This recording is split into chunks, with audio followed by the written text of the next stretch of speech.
Many on the right have positioned themselves as champions of freedom and democracy, yet so often they are the defenders of that very system and oppression that they claim to be against, thus making them massive hypocrites. One of those individuals is Elon Musk. Musk claims he purchased the social media site Twitter in order to advance free speech, opposing what he calls the woke mob. In reality, all he has contributed to is increasing hate speech. Recently, he's begun a series called The Twitter Files. The project is to reveal information that was hidden under the previous Twitter administration under Jack Dorsey. This, we are meant to believe, is his way of opposing and exposing the system. This sets him up as the hero in what is clearly a vanity project, attempting to repair his quite tarnished reputation. His big revelation was that Twitter was taking orders from the FBI and CIA to censor information. He claims that there was mountains of inconsistent moderation demands from the Democratic National Committee, but not from the GOP. This was done in collaboration with independent journalist Matt Taibbi. This comes as several ex-FBI agents have been fired from Twitter by Elon Musk himself. The problem is that this great revelation is no revelation at all. And in fact, U.S. intelligence agencies' interference with social media has long been known. A prime example was the censorship of the leaks from the Organization for the Prohibition of Chemical Weapons. In it, several members of the fact-finding team who went to Syria to probe allegations of chemical weapons allegedly used by the Assad government said that the final report contained outright lies. It contained information that they didn't give to those who compiled the report. U.S. intelligence agencies suppressed revealing that the Douma chemical attack in 2018 on Syrian civilians was falsified.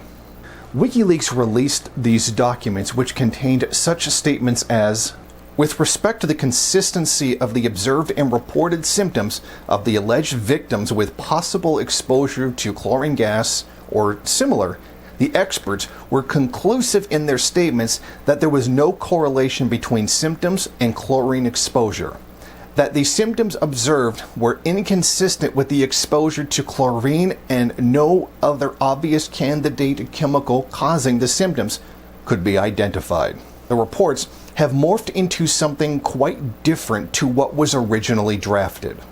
The main finding of Ian Henderson, who inspected the sites in Douma, and 2 cylinders that were found on the site of the alleged attack, was that they were more likely manually placed there than dropped from a plane or helicopter from considerable heights. His findings were omitted from the final OPCW report on the Douma incident.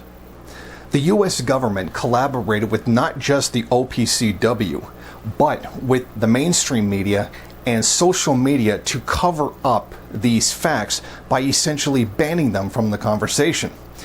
These facts would have run counter to the official story given by the United States that Assad attacked his own people for essentially no reason, poisoning them with chlorine gas. This false story is the justification that was used by the U.S. government to begin bombing campaigns against the Syrian government and eventually lead an invasion through proxy forces. As many on the right have championed Musk's work as a victory for freedom and democracy, the truth is quite different.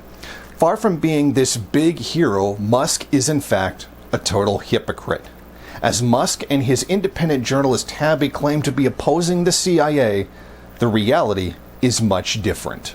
At this very moment, the United States is engaging in operations against the Iranian government in order to destabilize it. They've taken the righteous anger towards the death of a young woman at the hands of the morality police under suspicious circumstances in order to turn them into some kind of color revolution in order to forward interests. This has been facilitated and assisted by Elon Musk himself. SpaceX has deployed nearly 100 Starlinks in the region. The satellite-based broadband service is intended to create an underground internet where U.S. agents and other terrorists can organize attacks on the government. several of which have led to the deaths of Iranian police. This has also been instrumental in pushing falsified information by the US government for the express purpose of destabilizing the Iranian society and economy. Far from being this alleged hero against US intelligence agencies, he has worked with them quite extensively. Most of which, this entire image he has crafted, has been an effort on his part to repair the very tarnished reputation he has for incompetence. Has even gone so far as to claim he might be killed by that same system he works so closely with. He, like Trump, likes to present himself as some kind of political outsider, when, in fact, he is as much a part of that system as any elite member of the capitalist class is. He has as much an interest in defending and maintaining that system as any other member of that wealthy elite, and that fact should not be forgotten. Reporting from Niagara Falls, Jason Unruhe, MRN.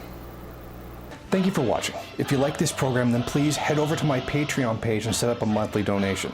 It's your donations that keep this program running. Also, if you would like, please rate, comment, subscribe, and share in various social media.